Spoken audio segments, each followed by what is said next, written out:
You have been avoiding me. I need money for my rent. You promised me a better life. Give me what I want, or I will find another man. She wanted my money, gifts, and position.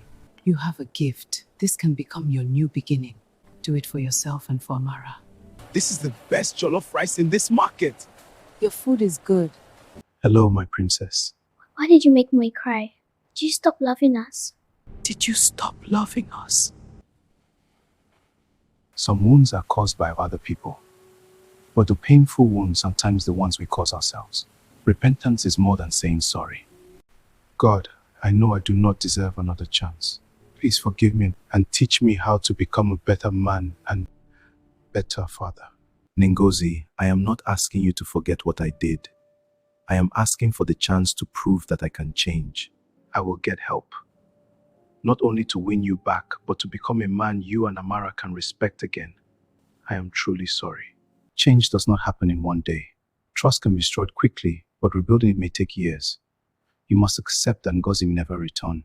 You still have to change.